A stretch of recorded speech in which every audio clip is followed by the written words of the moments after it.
Good morning, folks. Welcome to November 11th's Remembrance Day Fireside Chat.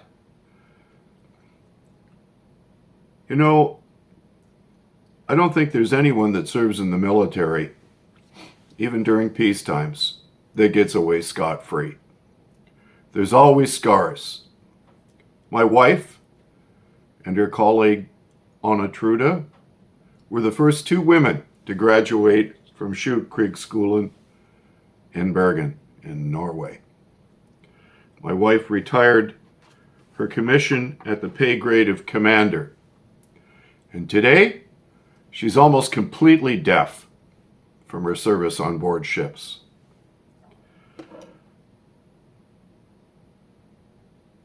No one gets out of the military without scars, visible or invisible. And so for all who have served, you have my deepest gratitude.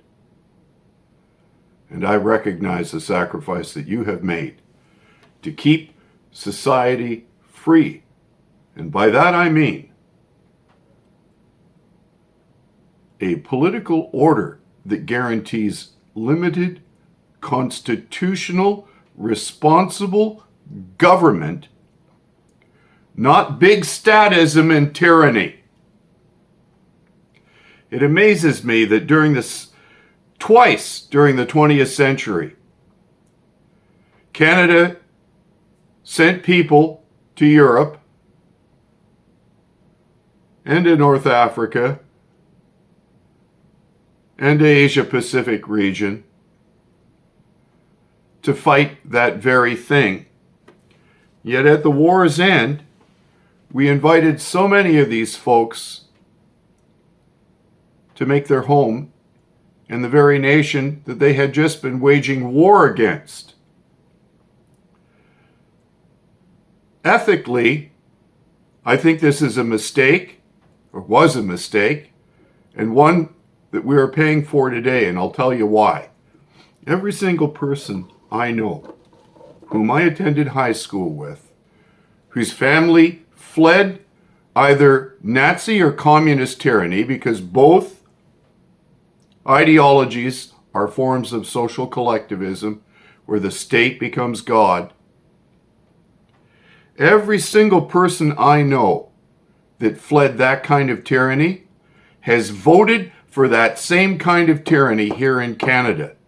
They wanted to bring just a little bit of that poison that destroyed their own societies here into Canadian society. I'll tell you why I believe in this so completely. Because I've seen its effects in a societal wide scale when I lived in Norway.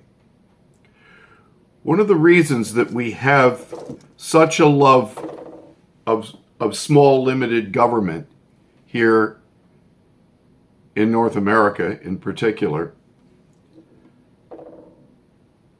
has to do with what happened during the Great Awakening. In the late 1700s and early 1800s, there were any number of small Protestant sects, and the believers in those fellowships knew that the government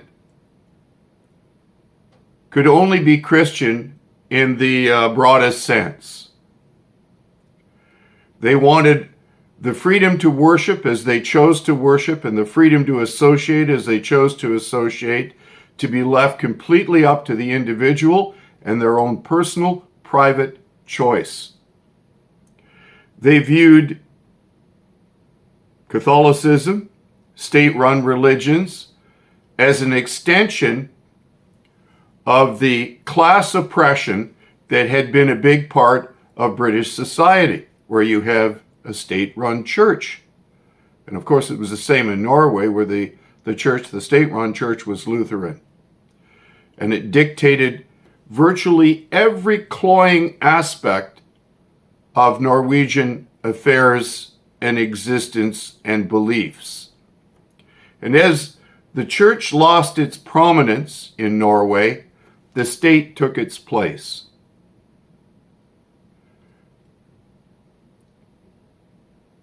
Too big to fail, too big to succeed. And making the government your God is the living fulfillment of the meaning behind the story of the Tower of Babel. Man built this structure to reach up unto heaven.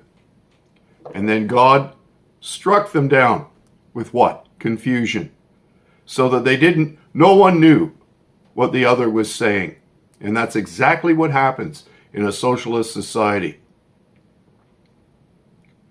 People in bureaucracies they're so far removed from the actual process and from understanding that process and making sure that things are done ethically and properly according to the process, that people choose to sit on their hands rather than make a decision that they're afraid will buck with some unknown standard that no one comprehends. I know this may sound very convoluted, but it sounds convoluted because it is. No, the left hand doesn't know what the right hand is doing. And that's exactly what we're seeing here now in Canada.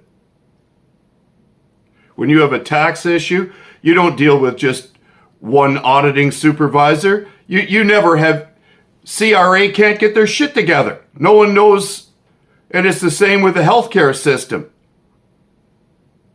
What was once a fairly functional system has now been utterly crushed under wave after wave of immigration from totalitarian countries. And now the same people that were indoctrinated into that totalitarianism are the ones that have been injected into our system to run it. I know the right love to play whack-a-mole with the left, and they love to talk about the symptoms of the illness rather than the illness itself. But I want to diagnose this issue and go right to the heart of it. And the heart of it lies here. And this is why I believe in Austrian economics. I'm going to read this to you from an article called 3 Cheers for the Mises Institute. I'll post the link below. Austrian economics puts forth the axiom of human action, a non-falsifiable, self-evident truth. From this axiom, it derives logical conclusions, truths about individual human behavior, social order, and cooperation, i.e. markets. The conclusions drawn by this logical analysis are such that the optimal allocation of resources, the optimal modes of production and consumption, etc., each can only emerge and therefore only be known as a result of the free choice and voluntary action of individuals. In fact, the only meaningful definition of optimal market conditions or outcomes in this framework are those that would best serve to satisfy the wants and preferences of individuals under conditions of scarcity. These wants and preferences themselves can only be known as they are demonstrated through free choice and voluntary action. And that's exactly what's happening today. I said my wife was out with her gang from the embassy in a pub when we first got back to Canada in 2015. And I told one of her colleagues that I believed in free markets, in economic liberty.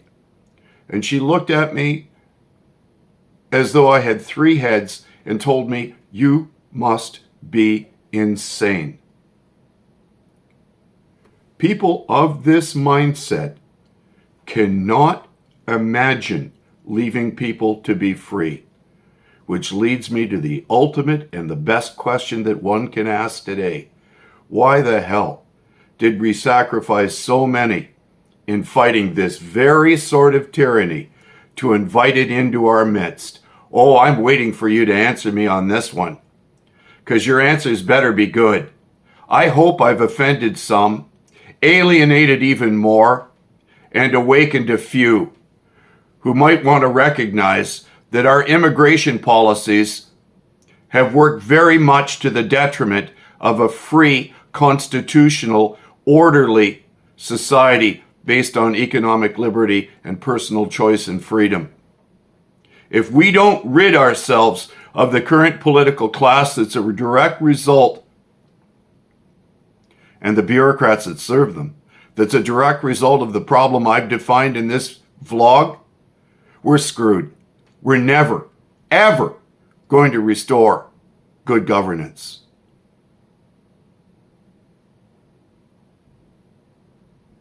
Get down to a cenotaph even if they don't want you to be there. Don't forget to wear your sign of oppression as you honor those who fought to end it. Cheers.